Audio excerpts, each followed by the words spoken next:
जय स्वामीनारायण, जय गौ माता। सहजानंद प्राकृतिक फार्म मंथली और मैं हूँ पार्षद नीलकंठ भगत। किसान भाइयों, आज मैं जो बात करने जा रहा हूँ वो गाय आधारित प्राकृतिक कृषि, इसके बारे में बात करने जा रहा हूँ।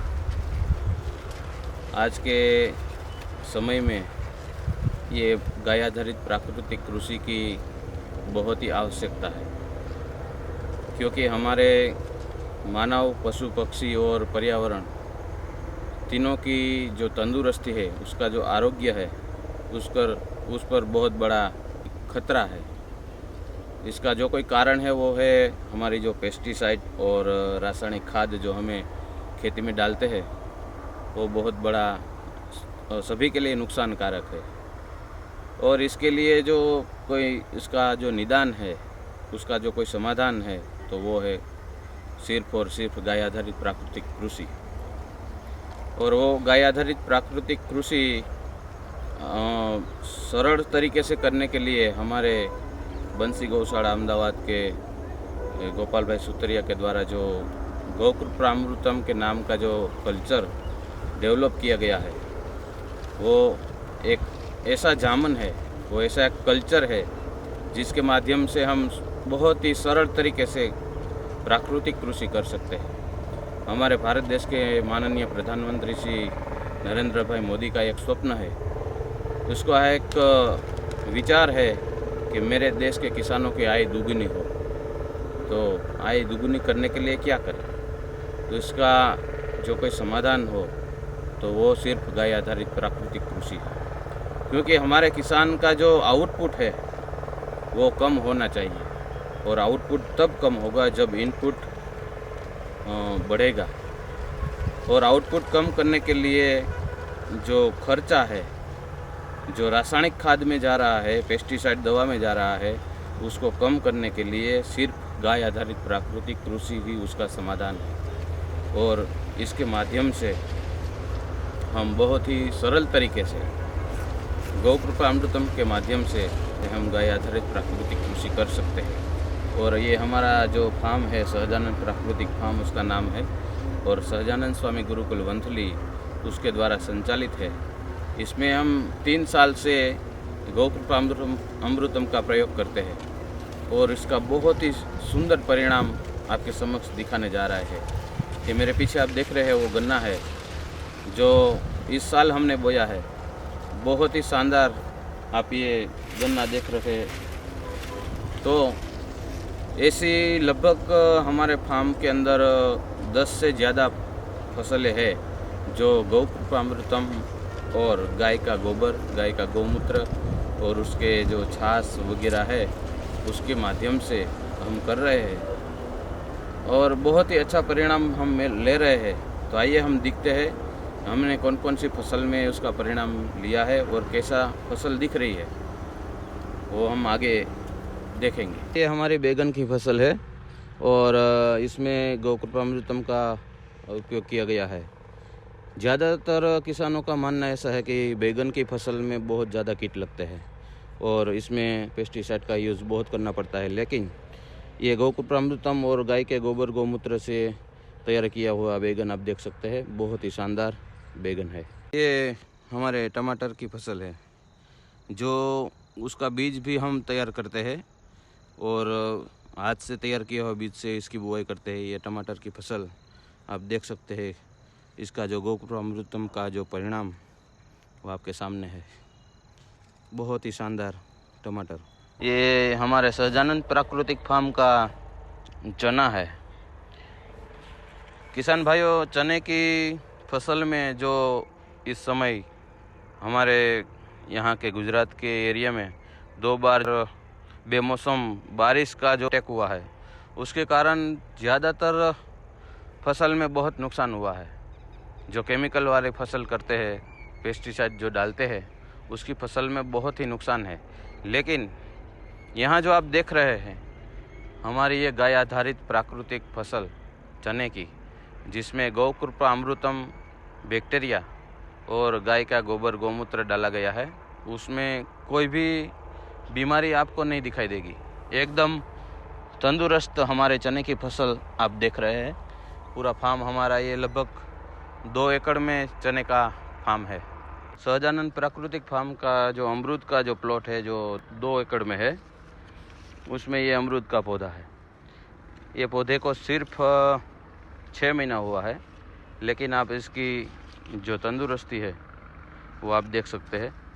ये 6 महीने में अमरूद लग गया है और दूसरी कलियां भी आ रही है। और ये गौकूप्रामृतम और गाय के गोबर, उसके माध्यम से ये अमरूद हो रहा है।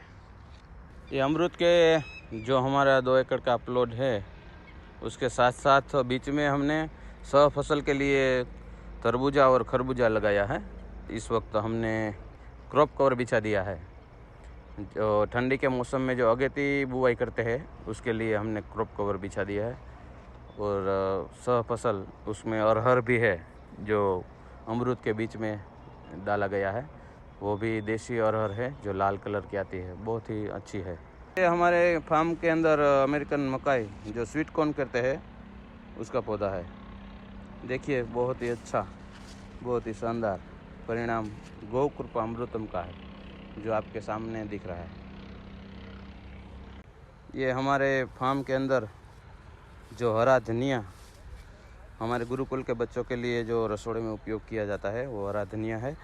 बहुत ही अच्छा गौकूप्रामृतम और गाय माता के गोबर के साथ साथ इसको बनाया गया है। ये हरा धनिया है। और ये इसके बाजू में जो देख रहे हैं वो मूली है, बहुत ही शानदार मूली।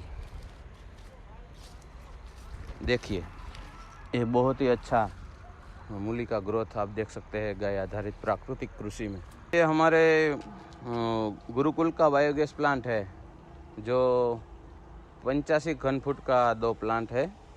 और उसके माध्यम से ही हम खेती करते हैं, क्योंकि गोबर गैस ऐसा है कि उसमें से जो हम गैस मिलती है, उससे हमारी लगभग 400 से 500 आदमी का 3 टाइम का भोजन होता है, वो भी पक जाता है। और उसमें से जो निकलती है स्लरी, वो बहुत ही बेहतर खाद होती है। और ये खाद डालने से हमारे पौधे में नाइट्रोजन, फास्फोरस आदि जो भी रासायनिक खाद है, वो डालने की कोई ज़रूरत नहीं पड़ती है, क्योंकि ये गोबर गैस के अंदर जो गोबर पकती है, उससे बहुत ही शक्तिशाली खाद तैयार हो जाती है। और उसके साथ साथ हम इसमें भी गौकूप्रामृतम जो स्लरी होते हैं, उसमें ही डाल देते हैं। और वो कल्चर को ज़्यादा मल्टीप्लाई होकर हमारे खेत में देते हैं। उसके कारण हमारी फसल बहुत ही शानदार होती है। हमारा नेपियर घास है, जो हमारी गाय गौशाला की गाय माता के चारे के लिए, हरा चारे के लिए हम रखते हैं। बहुत ही शानदार, देखिए उसकी साइज देखिए, शाइनिंग देखिए, इसका जो हरापन, जो कच्ची केरी जैसा उसका कलर है। बहुत ही न्यूट्रिशन युक्त ये चारा है। और ये भी हमारे गौकूप्रामृतम के माध्यम से गाय के गोबर गौमूत्र से प्राकृतिक तरीके से तैयार किया जाता है। ये हमारा नेपियर घास का, ये पूरा प्लॉट नेपियर घास का है। और इसकी जो फुटाई है, वो आप देखेंगे तो आपको पता चलेगा कि ये क्या है। देखिए, ये फुटाई इसकी, एक टुकड़े हमने लगाए थे, उसमें से लगभग 100 से ज़्यादा फुटाव आया है। देखिए, बहुत ही ग्रीन हरा चारा नेपियर घास जो हमारे फार्म के अंदर है, ये पूरा हमारा फार्म है। जय गौ माता। हमारे फार्म के अंदर जो मक्का लगाया है, गाय माता के चारे के लिए, हरे चारे के लिए जो मक्का लगाया है, उसकी साइज, उसकी शाइनिंग आप देख सकते हैं। उसकी हाइट देखिए, मेरे से तो कहीं ऊपर है, बहुत ही शानदार। ज़्यादातर हमारी मान्यता ऐसी है कि मक्के चारे में नाइट्रोजन बहुत ज़्यादा देना पड़ता है। नाइट्रोजन के बिना मक्का का चारा नहीं होता है। लेकिन यहाँ आप देख सकते हैं गौकूप्रामृतम बैक्टीरिया और गौमूत्र, गोबर और गोबर से जो बनाई गई, उसके माध्यम से बनाई गई जो खाद है, उसके कारण ये मक्का आप देख सकते हैं कितना बहुत ही सुंदर, बहुत ही हरा चारा तैयार है हमारे फार्म सहजानंद प्राकृतिक फार्म के अंदर। और मैं जो खड़ा हूँ, ये है चकुंदर, हमारे गुजरात में इसको बीट बोलते हैं। और ये चकुंदर देखिए इसकी जो तंदुरुस्ती है, उसके कितना हेल्दी पौधा है। आपको मैं एक उखाड़ के दिखाता हूँ कि कितना शानदार चकुंदर आया है। देखिए इसकी साइज देखिए, पूरा प्राकृतिक गाय आधारित ये चकुंदर है जो आप देख सकते हैं। ये हमारा फार्म के अंदर जो मोरिंगा लगाया हुआ है उसको जो ड्रमस्टिक बुई बोलते हैं हम लोग, और हमारे यहाँ गुजरात में इसको सरगवा बोलते हैं। इसका आप फली देखिए कितनी लंबी लंबी फलियाँ है। ये फलियाँ देखिए बहुत ही शानदार, लगभग 2 से 2.5 फुट तक की फलियाँ है। इसमें भी गौ कृपामृतम का इस्तेमाल किया गया है और गाय के गोबर गौमूत्र से प्राकृतिक तरीके से ये मोरिंगा हमने बोया है। और सिर्फ 1 साल का पौधा है ये। 1 साल में उसका प्रोडक्शन आप देख सकते हैं, कितनी सारी फलियाँ आई है। देखिए ये बहुत ही अच्छा मोरिंगा है। और इसका पूरा ये हमारा प्लॉट है मोरिंगा का, जो मोरिंगा की 1 2 3 4 लाइन लगेगी। और इसके नीचे उसका जो आधा छांव आधा धूप आता है, उसके नीचे सब्जियां लगती है। ये मिर्च है, ये गोभी है, पत्ता गोभी जो बोलते हैं, ये उसके नीचे आती है और ऊपर मोरिंगा रहता है। मित्रों, हमने जो हमारे फार्म का वीडियो दिखाया और उसके जो फसल का परिणाम दिखाया, गौ कृपामृतम का कैसा कैसा परिणाम मिलता है, गाय आधारित प्राकृतिक कृषि इसमें कैसा परिणाम मिलता है वो दिखाया। वो सब दिखाने के बाद मेरा भारत के सभी किसानों को एक ही अनुरोध है कि आप सब गाय आधारित प्राकृतिक कृषि की ओर चले और हमारे स्वास्थ्य, हमारी जो मिट्टी, उसकी तंदुरुस्ती को, उसका आरोग्य को बढ़ाए। हमारे फार्म की मिट्टी का जो आरोग्य है, उसकी जो उर्वरकता है, वो मैं आपको इस वीडियो में दिखाना चाहता हूँ कि कितना है। 2021 में जो हमने हमारी मिट्टी का सॉइल टेस्ट किया था, तो उसमें जो कार्बन का जो रेशियो है वो आप देख सकते हैं। और 2022 में उसमें कितनी बढ़ोतरी आई है वो आप सब देख सकते हैं। इस वीडियो में मैं आपको दिखाना चाहता हूँ, क्योंकि हमने जो गाय माता के गोबर गौमूत्र से प्राकृतिक कृषि की है, इसके परिणाम स्वरूप हमारी मिट्टी की उर्वरकता इतनी बढ़ गई है कि हमारे पौधे में कोई भी रोग कीटक नहीं लगते हैं। क्योंकि मिट्टी जब बलशाली बनती है तो पौधा भी सशक्त होता है, और जब पौधा सशक्त होता है तो इस पर कोई रोग का दुष्परिणाम नहीं होता है। इसलिए हमारे भारत के प्रधानमंत्री का जो संकल्प है कि मेरे किसानों की आय दोगुनी कैसे हो, तो और आय को दोगुनी करने के लिए और सभी मानव सृष्टि के स्वास्थ्य के लिए आइए हम सब मिलकर गाय आधारित प्राकृतिक कृषि की ओर चले और दूसरों को भी चलने की प्रेरणा करें। वंदे गौ मातरम, जय गौ माता।